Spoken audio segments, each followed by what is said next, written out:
That's what our minds tell us to do every day.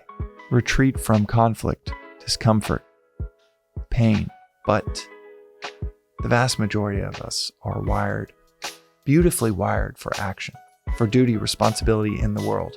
Kapow, kapow, kapow. We back with another reflection on the daily Vedantic. And today's reflection is on the spiritual bypass. My favorite chapter in the Gita, in the Bhagavad Gita, the world's most famous poem, 700-verse poem you could read in 30 minutes. But I will also say it is a level, if there's like level 101, level 301, advanced, progression of text, the Gita is level 501. It is out of the 3-year course. Out of the 3-year course at the ashram, and there's e-learning, by the way. You can tap into the lectures. It's what I do every morning. You can watch a lecture from the ashram, from the comfort of your couch, your home, from your phone. It's crazy. It's a miracle that this is possible today. In the show notes down below, you can, the links are there for you to be able to watch the lectures that I watch every morning. And out of the 3-year course, 2 years is spent on the Gita. This 700-verse, 30-minute read. So, disclaimer on this very paradoxical text that is also so beautiful, and one of those things that just unfolds. Its nuance and paradoxical nature becomes just so fascinating, more and more fascinating year over year, rather than something that might be simplistic and less interesting year over year, like a pop song that you love and then you can't stand it after the 20th time you listen. The Gita is the opposite. It is the damn near exact opposite of that. First time you read it through, you're like, okay, I got a couple things out of it. What the hell did it say? And as I heard a Swami once say, there is no such thing as having read the Gita. You're either reading it or you're not.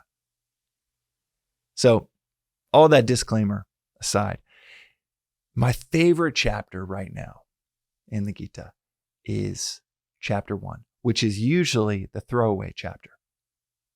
Like no one, Swami at the ashram, he'll say all the time in lectures that chapter 1 is like worthless because it's all the Gita is a dialogue between a charioteer and this warrior prince. Warrior prince is Arjuna. He's the most famous warrior prince in the land. This massive battle is about to take place. He asks his charioteer, Krishna, who ends up being a symbolic embodiment of God. So it's a conversation between this warrior prince and God. Right before this battle that's been 13 years in the making, this great, massive civil war, and the biggest battle, the most important battle, it's about to go down.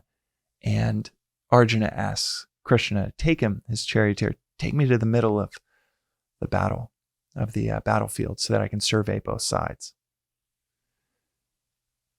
And the first chapter is him philosophizing, the warrior prince, the fool in the story, philosophizing that they shouldn't be doing this. His knees are shaking and he can't even hold his bow. He's so distraught, so scared that he starts saying, we shouldn't be doing this. We should retire to the forest and study philosophy. We should not be engaging in a civil war. Those are our kin over there. And a lot of spiritual texts would take that direction. Would say, yeah, never engage in war. Retreat from conflict.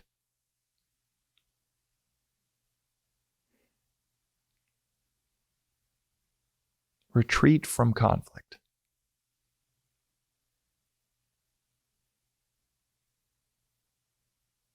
That's what our minds tell us to do every day.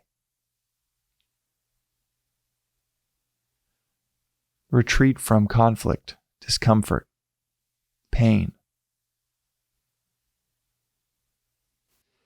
The first chapter is this throwaway chapter because Arjuna does all of the talking. It gets philosophical once Krishna starts doing the talking. And that's true. That is accurate. The philosophical arc of the Gita, the purpose of the Gita, begins once Krishna starts talking. Chapter 2, a few lines into chapter 2. But the reason chapter 1 has been my favorite recently is because chapter 1, that's where Krishna takes what is called the spiritual bypass, where he tries to justify, and that's what's one of the most brilliant things about the Gita is it really gets into the psychology of living in life. It's not some color by numbers, elementary story where you know exactly what the person should do, and it's so rudimentary in the arc that it's the person that's a fool looks like a fool. No, the person that's a fool in the Gita, Arjuna, he has everything going for him. He's rocking. He's a powerful warrior prince, the most powerful, most famous warrior prince in the land. He has studied philosophy. He's a freak of nature with the bow. He has righteousness on his side, and he knows that. He's a hero in every way except his understanding. He does not understand the game he's playing. And the spiritual bypass is when we get uncomfortable, we get fearful, and we start to come up with some savvy justification for relinquishing our duty, for getting out of obligation, for relieving ourselves from discomfort. And what I love about this chapter is he's not making idiotic points. He creates really savvy justifications to get out of this battle. That first chapter is me 99% of the day, coming up with savvy justifications to get out of responsibility, to get out of what's hard. I don't take the spiritual bypass very often, although I certainly do take it at times. But it's almost always there. Some psychological, spiritual door left ajar for me to exit if I wanted to, with some justification of why I could or should. That is how dangerous the mind is.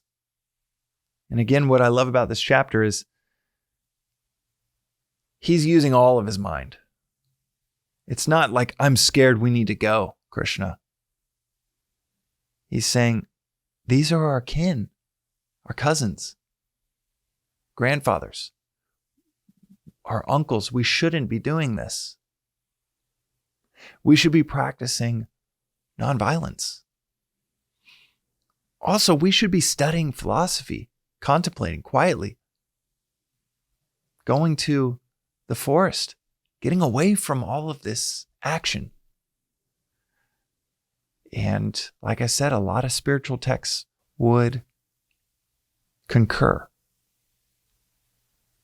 but not the Gita. Krishna looks at Arjuna in the midst of his stuttering but savvy justification to get out of his duty and basically says, what the hell are you talking about? You are a warrior and you've been given a righteous war. And this war is going to be fought, whether you participate or not. It's too late. Krishna, earlier in the epic of the Mahabharata, had already said, you guys shouldn't be doing this. But once the armies were arrayed, once it was on, and that's when we always get scared. Like when it's all theoretical, it's like, oh, I want to go do that big thing. And then you actually come face to face with the courage that's required to follow through with it. Totally different stories. Watching a movie and being like, yeah, you got to do that. Main character needs to do the right thing. And then the reality, the harshness, the rawness of what it's like in your own life to do the right thing hits you square in the face and you fold like a lawn chair like Arjuna. Arjuna is like all of us. We are all Arjunas, built for action, designed for battle. The metaphor within the Gita, it's not about an actual war. It's symbolic of the war within ourselves. Righteousness and unrighteousness. Right action, wrong action. Selfishness, selflessness. And it's a call to arms to go into that battle. To do our duty. Our obligation to our community around us, to those we say that we love. What we are built for is to fight for righteousness. To overcome the mind that is trying to come up with all of these savvy justifications to get us out of that duty. Krishna is saying that to all of us. And saying that to us when we've got really savvy spiritual bypass type of justifications of, well, yeah, I don't think I should start that company. It just was the wrong timing.